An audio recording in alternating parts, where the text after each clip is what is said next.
Hello everyone, welcome to my channel, USA 90 Day Fiancé. Welcome to Update New Gossip. David Toborowski from 90 Day Fiancé recently gave Annie Suwan an unconventional push present as a unique symbol of their love. David and Annie got married in 2017, and in 2020 they bought a new home in Fountain Hills, Arizona. In 2023, the couple traveled to Thailand to spend some time with Annie's family and were present for the birth of their nephew, Naveen, which inspired them to start a family of their own. After months of consultations, David and Annie chose to undergo IVF and a sperm extraction procedure. Their first child was conceived in July 2024. David and Annie shared the news of their pregnancy on social media. Eventually, they decided to have their daughter in Thailand to make it easier for her to obtain dual citizenship. On March 11, 2025, David and Annie welcomed their first child, a daughter named Minthira. The couple excitedly announced the news on social media, and their followers, whom David and Annie affectionately referred to as Minthira's uncles and aunties, showered them with love. Many fans shared their best wishes and congratulated the couple on this significant milestone. In April, Minthira became a dual citizen of the USA and Thailand. Push presents are a Western trend followed by many Americans. Recently, David shared a video of Annie's reaction to the push present he gave her. The clip showed Annie sleeping as David woke her up and asked her to see the gift he had brought her. David said, "I have your push present for you," and Annie asked why she was receiving a gift.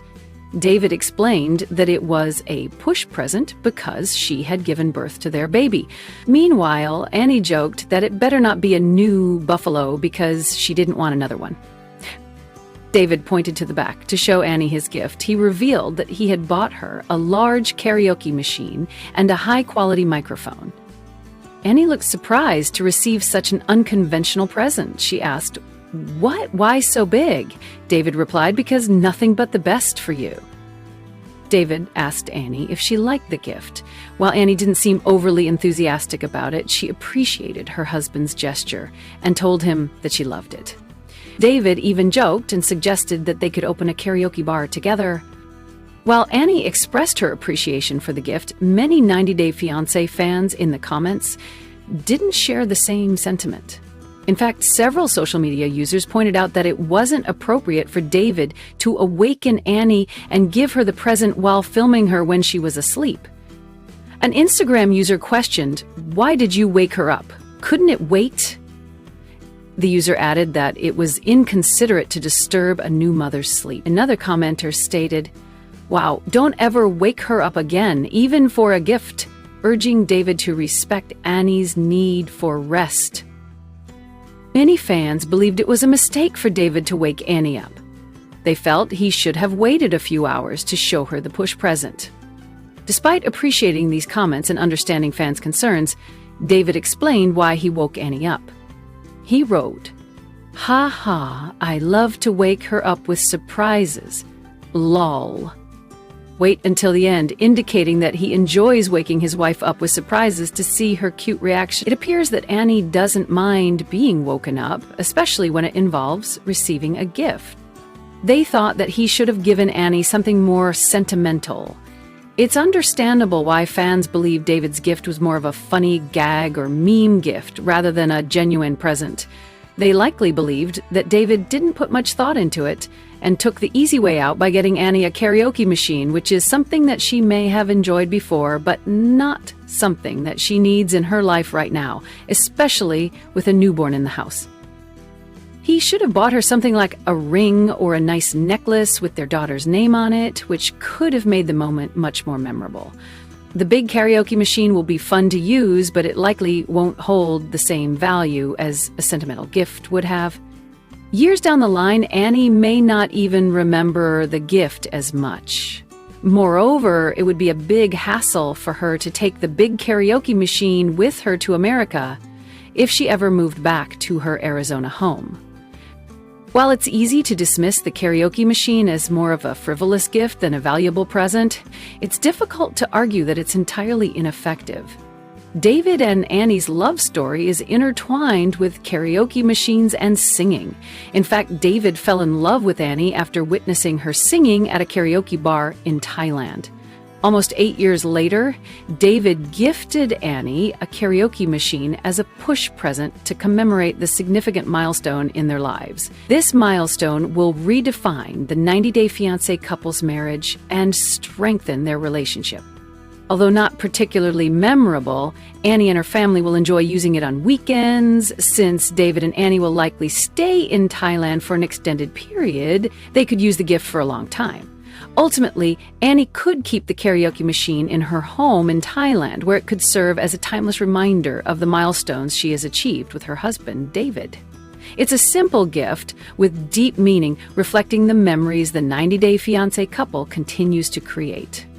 The romance, the drama, TLC is turning up the heat with its newest spin-off, 90-Day Hunt for Love, and we're already hooked.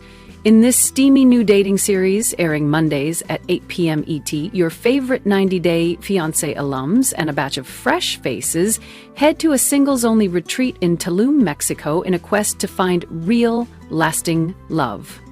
Luckily for us, we got an exclusive sneak peek with some of your favorite stars, including Chantel Everett, Tiffany Franco, Colt Johnson, Tim Malcolm, Courtney Redans, and Rob Warne.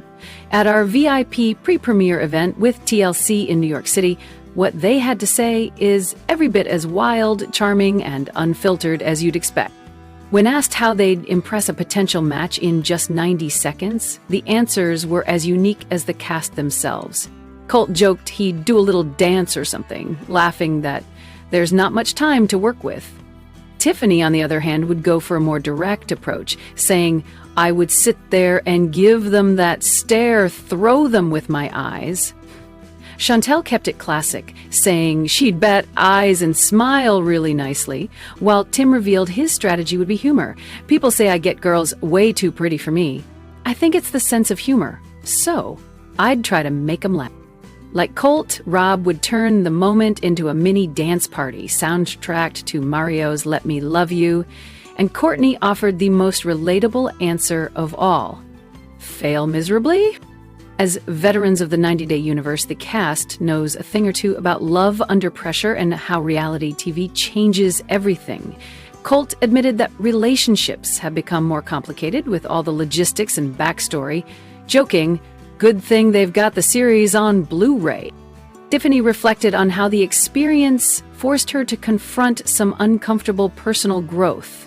It definitely pushes your boundaries, and even if you don't want to, you learn some hard truths about yourself. Courtney said she's now more cautious and aware of scams. Meanwhile, Tim was blunt. "It's hard to date when you're on TV. I don't do a lot of dating, and it shows. I'm rusty." Watching the show back, meanwhile, can be just as intense as filming it. Tiffany admitted, while it's happening, you're like, "Oh my God, what?" But then you rewatch it and think, "Did I really say that?" Rob said he avoids watching altogether because he doesn't like seeing himself on screen. Courtney, ever self-deprecating, said, "It's so cringy." I'm like, "Oh my God, do I talk that slow all the time?" And of course, we had to know about their wildest requests from fans. Colt recalled someone who asked him to be the father of their cats and live with them on a farm. Tim's experience took a darker turn. His phone number leaked during his first year, and he received death threats. Rob said some of the DMs he gets are sexual, noting the outlandish ideas that I'd be into this or that, or that Tiffany might have the strangest story of all. A fan offered to pay her for a vial of her used bathwater. I was like, "How much are we talking?" She laughed. Whether you're in it for the love stories, the jaw-dropping moments, or just a fresh round of your favorite 90-Day stars, 90-Day Hunt for Love delivers everything fans crave and then some.